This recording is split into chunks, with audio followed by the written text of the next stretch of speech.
UP के देवरिया में आपसी विवाद में पूर्व जिला पंचायत सदस्य समेत 6 लोगों की हत्या कर दी गई है। बड़ी खबर ये यूपी के देवरिया से, जहां गोलीकांड से सनसनी फैल गई है।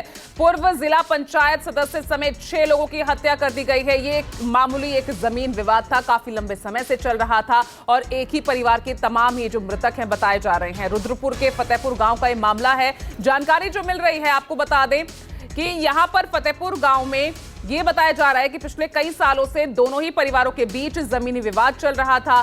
फिलहाल मौके पर भारी पुलिस बल की तैनाती की गई है। हत्याकांड की जानकारी के बाद पुलिस प्रशासन के कई बड़े अधिकारी इस वक्त मौके पर पहुंचे हैं और पीड़ित परिवार के साथ साथ गांव वालों से भी लगातार पूछताछ की जा रही है।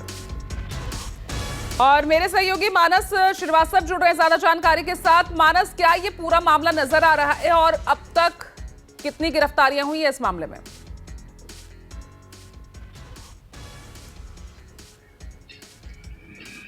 देखिए, मौके पर भारी पुलिस बल तैनात कर दिया गया है। घटना रुद्रपुर देवरिया का एक इलाका पड़ता है, वहां का ये फतेहपुर गांव है जहां पर इस हत्याकांड को अंजाम दिया गया। दरअसल ये जमीन का विवाद था, दो पक्षों में चल रहा था और ये इसको एक तरीके से जाति संघर्ष में बदलने की कोशिश की गई। दरअसल जो प्रेम यादव जो पूर्व जिला पंचायत सदस्य है, उनका सत्यप्रकाश दुबे नाम के एक व्यक्ति से काफी समय से जमीन का विवाद चल रहा था और आज सुबह अचानक उनकी पीट करके प्रेम यादव की हत्या कर दी गई, जिससे वहां आसपास जो ग्रामीण थे वो बेहद आक्रोशित हो गए और उसके बाद फायरिंग शुरू हो गई। उस फायरिंग में जो दूसरा परिवार है उनके यहाँ कई लोगों की मौत हो गई है। अब तक इस पूरे 3 लोगों ने तो घटनास्थल पर ही दम तोड़ दिया था, बाकी जो घायल थे उनको लेकर अस्पताल ले जाया गया, जहां पर 3 और मौतें हो गई, यानी इस पूरे घटनाक्रम में 6 मौतें हो गई हैं।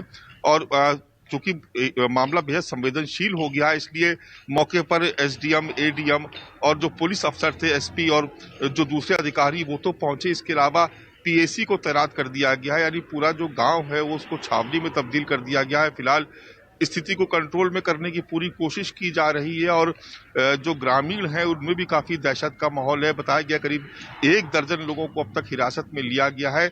जो मुख्य आरोपी हैं उनकी भी गिरफ्तारी की जा रही है। चूंकि अभी बहुत ज्यादा इनपुट मिल नहीं पाया, इसलिए क्योंकि जो फोर्स और पुलिस अधिकारी है इस घटना के बाद से लगातार पूछताछ में व्यस्त हैं। और कहीं ना कहीं देखिए, इसमें आपको एक बात और बता दूं मैं, ये पुलिस की नाकामयाबी का भी एक उदाहरण है, क्योंकि यह विवाद ऐसा था कि जो काफी लंबे समय से चला रहा था और जो आसपास के ग्रामीण जो वहां रहते हैं अगर उनकी बात माने तो ये तनाव पहले से बना हुआ था और अचानक आज आक्रोश में ये घटना घट गई।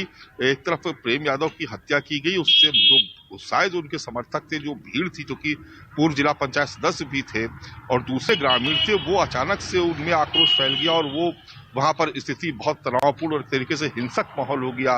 गोलीबारी हुई, जिसमें बताया गया कि 2 बच्चे उनकी भी मौत हो गई। इसमें कुल 6 लोगों की मौत हुई है।